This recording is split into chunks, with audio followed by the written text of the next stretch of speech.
Good morning, good evening, whatever it is, wherever you are, YouTube. So, the eagle-eyed among you might have noticed we're not on an FZR today, we're on something rather different. This is one of the Italians that's been hiding in the garage.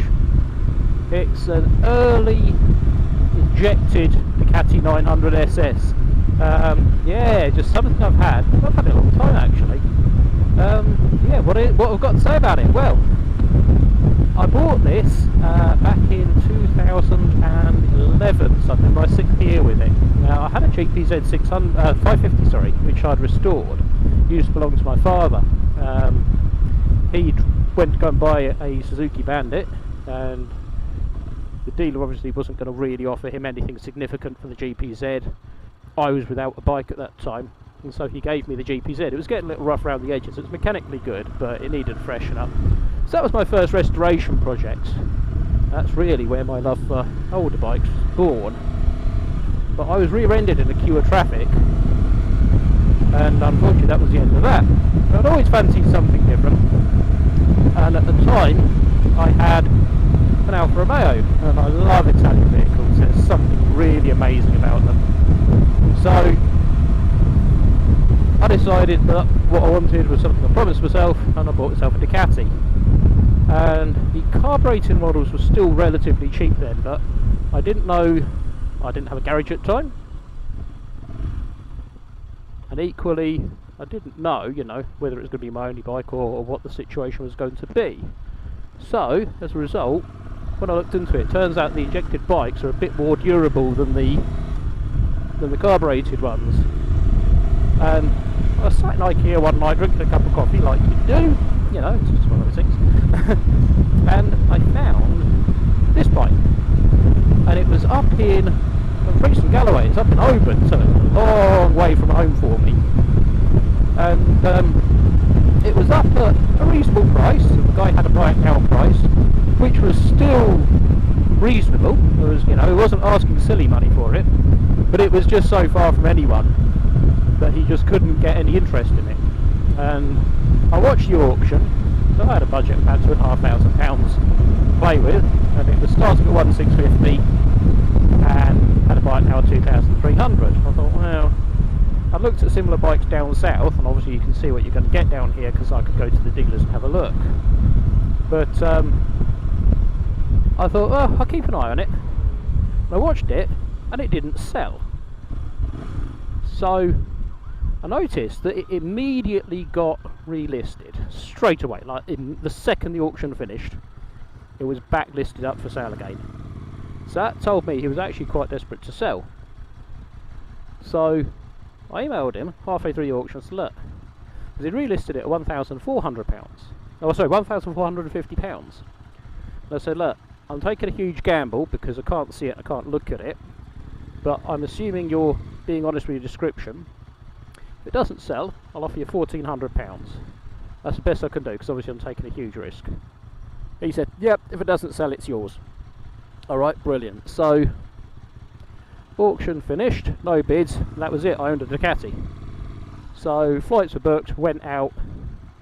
I got a taxi over to the train station. I went Milton Keynes to Birmingham to Glasgow via plane, and Glasgow to Oban via train. So it's quite a run. Got on it, rode it home. My theory was, if I could ride it back from Scotland with no problems, it's probably going to be fine.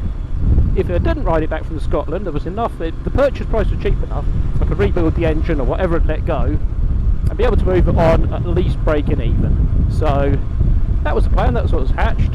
Flew out there, rode back, made it back like a peach. I had, in the ownership experience, all I've had to do in 6 years of ownership is change a fuel pump relay and change the starter motor button, the starter button. That's it. Nothing outside the ordinary past that. So you'll be beating the greasy bits of this one soon, because we're ready for a service now, and it's a cam belt service. So I'll be running through and doing a cam belt service on that. But yeah, it's one of those things that with Ducati, and I suspect there's a lot of things like this in this world, in this life, with Ducati, the myth of what they're like drastically varies from the real world experience. So don't be afraid, go and get something. Even if someone goes, oh, you don't want one of them, the odds are the people that say that have never had one and have no idea what they're talking about. Go and give it a try yourself. What's the worst can happen? You can always sell it on if it's a nightmare.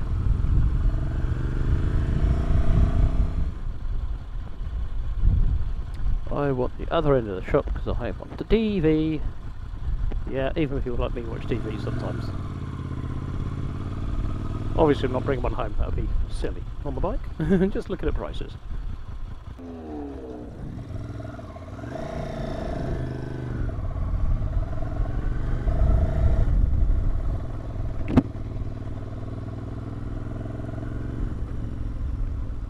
So here we go, the first run of the Caterham following a rebuild. It's had a lot of parts and upgrades thrown at it. It's had a weird cam belt failure, no one had seen anything like it. The belt had delaminated and then kind of flapped back over the pulley, so at a glance it looked like it was perfect, but of course it wasn't, because it wasn't turning the camshaft. So neither cam had rotated, but the crank had, so had some bent valves and all that sort of thing, but it's got a very gnarly Rover K series in it. But with the throttle bodies it runs so smoothly you'd think it was a standard engine. But if you look back through the videos you'll see this is the one that we traded to the Seventh Workshop some time ago. Yeah, finally back on the road now for the summer's fun. So it's just going to be a nice little cruise. Not going to be going very quick because everything's still running in. It's just going to be a nice little run over to a local beauty spot and probably take a few photos when I'm over there too.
Shut up and enjoy the ride.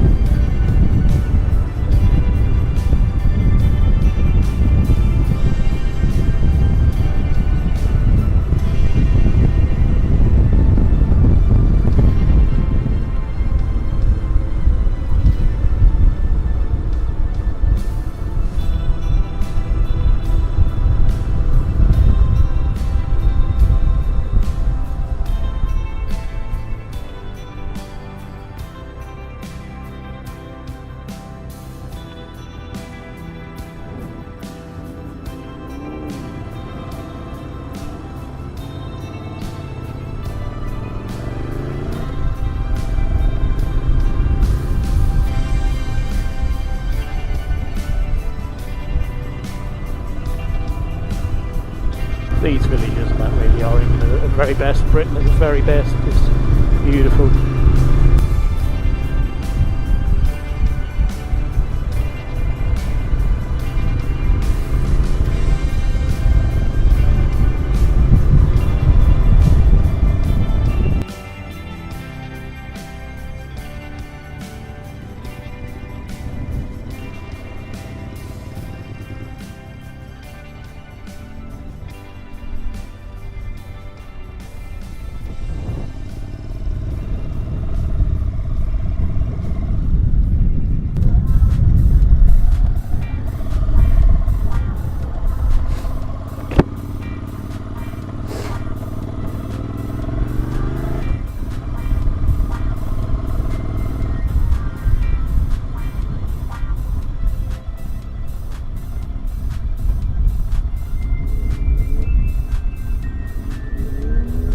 Here, this is local Ricer meeting point.